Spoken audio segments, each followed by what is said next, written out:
Yes guys, welcome back to another video. Welcome to the George Benson Football Channel for your early morning Chelsea news this Thursday morning. We're going to be talking about Caicedo. What's going on with this deal? Why are we not hearing anything? Going to discuss that and why it's not too big of an issue for Chelsea right now. We're also going to be talking about a new 17-year-old signing from Everton in the centre-back position, which is relatively interesting, has come out of nowhere. Levi Colwill, Trevor Chalobah, Christian Pulisic, and let me check my list. I was going for a walk. I was going to do a walking talking video, but the wind isn't on our side today. Andrey Santos was the final story in that list. If you're enjoying these Chelsea news videos, please hit the like button, subscribe if you are new, and turn on the bell notifications so that you don't miss anything. There's 2 videos a day coming out at the moment. If there is breaking news and Chelsea randomly just sign high profile players out of nowhere, there'll probably be a 3rd video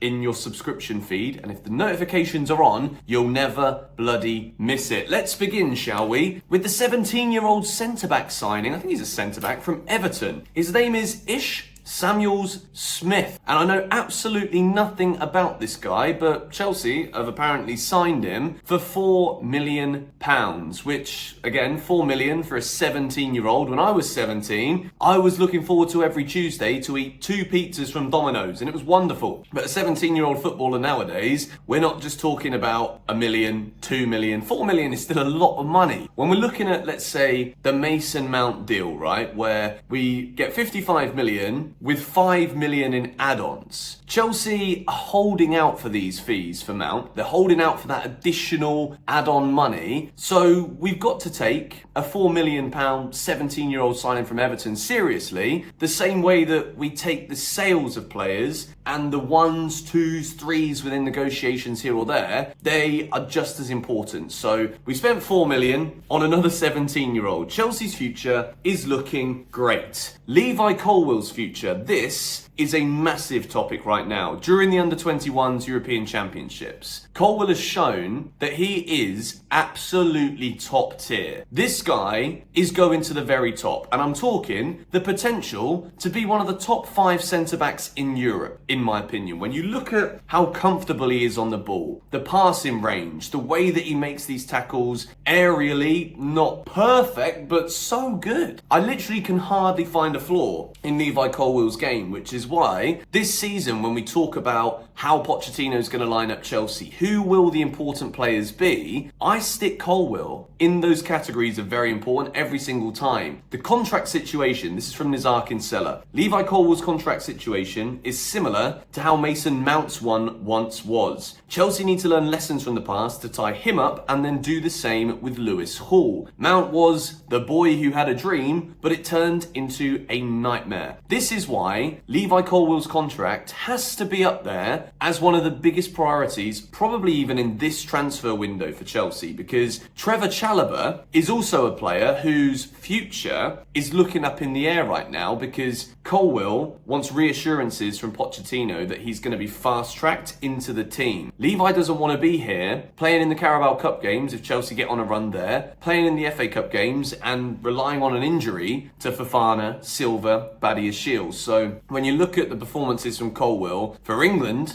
in the under-21s right now, they're into the final. Noni Madueke as well. Congratulations to both of them. It is absolutely key that Chelsea get this contract done. And with the conversations with Pochettino, I think Colwill wants to make it here. We're not at a point that we were with Mount towards the end where it's like, well, does he care about Chelsea anymore? Does he want to play for us? He wants Man United. Brighton are not giving up on Levi Colwill. And until that contract is signed, they want to be the front runners. They want to be at the forefront of any decision that Colwill might make to potentially leave Chelsea. I also saw scattered on social media the other day that City, Liverpool are also keeping an eye on the situation too. City are about to go and spend flipping 100 million on Gvardiol. Akanji was a wonderful signing for them last summer. They got Diaz. Laporte is still there. I don't really see why Colwill would go to City, other than the fact that they're probably guaranteed to win at least 2 trophies every season. That's pretty much a given, and I think that will most likely continue. But Levi Colwill and Lewis Hall, these 2 players, sorting out their contracts is absolutely massive for Chelsea, and it should be one of the priorities for the future. 5 minutes into the video, let's talk about the big story of the day. Moises Caicedo. Why are we not hearing things? Well, the way I see this is we've been hearing so many reports about Caicedo. We've been hearing that talks were beginning. We heard 90% done with personal terms, then we heard 95% done, then we've heard 100% done. Personal terms agreed. Caicedo wants Chelsea. United get Mount. Arsenal get Declan Rice. Chelsea front runners. Liverpool want Lavia. Let's see what Chelsea do with Lavia. I think we should try and go for him as well if we can. Caicedo. At the moment, the updates with this are that Chelsea are trying to finalise the details with Brighton, with face-to-face talks, club to club. The stuff is done on the player side, but with Brighton, negotiations are very hard. They take a while. Brighton absolutely like to squeeze the life out of deals when it comes to selling their players. So at the moment, a lot of the work that's going on between Chelsea, Brighton for Caicedo is being done behind the scenes. Chelsea want to operate in a way where every little fine detail, every meeting, every hotel connection that we've got over a flipping cappuccino or an iced lemon tea, not everything is being exposed with this deal because it's a big one, and Chelsea know it's not easy. Chelsea are used to operating with Brighton, having been fleeced for Marc Cucurella last summer. So at the moment, Chelsea and Brighton are trying to nail down the fine lines of this deal. Chelsea know Brighton want a lot of money for Caicedo. It's about 80. We're trying to lowball it slightly, but we're doing that because we're spending 4 million on 17-year-old centre-backs from Everton. I just hope, we talked about this yesterday when it comes to Chelsea's expenditure on these players for the future, be it talents from Everton, talents from Brazil. I really hope that in the process of doing all of these deals, we're not missing the boat on the fine margins with this deal for Caicedo. If Chelsea don't get Caicedo, we're in a serious spot of bother. Romeo Lavia alone, in my opinion, isn't ready yet to come into Chelsea, revolutionise everything and sort the problem in the midfield. Caicedo has got to be the main guy. I think a lot of other people think too. Declan Rice, Caicedo, there's very little between them. And I would argue that maybe Caicedo can become an even better player than Declan Rice. And I'm not just saying that because he's gone to Arsenal now. You guys know I was desperate for Chelsea to sign Rice. I was desperate to see Mount and Rice together. I can't believe I'm saying Mount too many times again in this video. It's going to be like, for the rest of this week, unless there's a reason to really do so that is something new, I'm going to try and not bring up Mason Mount again. I'm really going to try, okay? But at the moment, the Caicedo deal, behind the scenes, Chelsea is still very confident that we're going to get this deal done. Moving in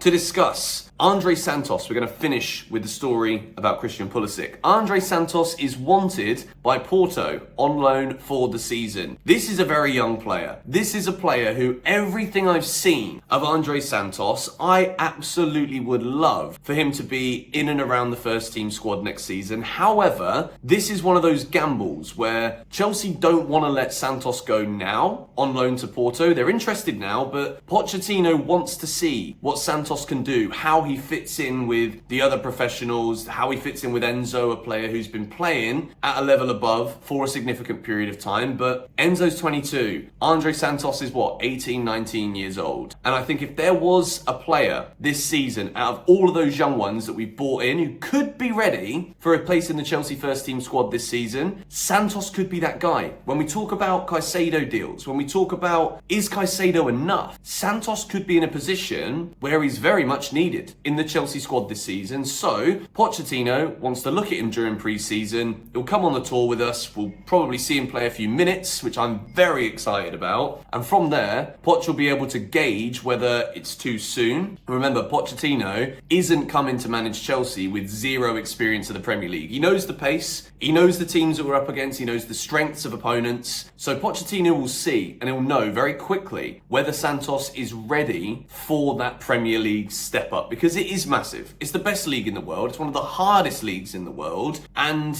we don't want to rush him in, give him too much responsibility, all for it to just overwhelm, and he's not ready. He's a brilliant footballer. If you've watched any of Santos for Brazil, you will know just how good this guy is, and I think it's good that Chelsea... Porto's a great loan move. Good, solid club in Portugal. Not one of the top 5 European leagues, but I think Porto are back in the Champions League again next year. Might be totally wrong there, but that would be a fantastic move for him. So let's see how this one plays out, but in my head, I would love to see him playing at Chelsea next season. But Poch knows best. We've got to back him and believe that he's got the best interest of both the club, the team, progression of the player at heart. We move into the final story of the day. Christian Pulisic, AC Milan. The new bid is £18.9 million. 22 million euros for Christian Pulisic. I think this is a Chelsea could take it or Chelsea could leave it kind of bid. Yes, we're not going to recoup the money that we spent on him 4 or 5 years ago. That's not going to happen. He's been nowhere near good enough for that. But I feel like this is just one of those figures for a player who is either going to feature or he's not. Probably not, with Mudryk impressing for Ukraine, Madueke, Sterling. I've always said this since Poch has been announced. I think there's a spot for Pulisic, be it as a 10 or maybe on the wings, potentially. But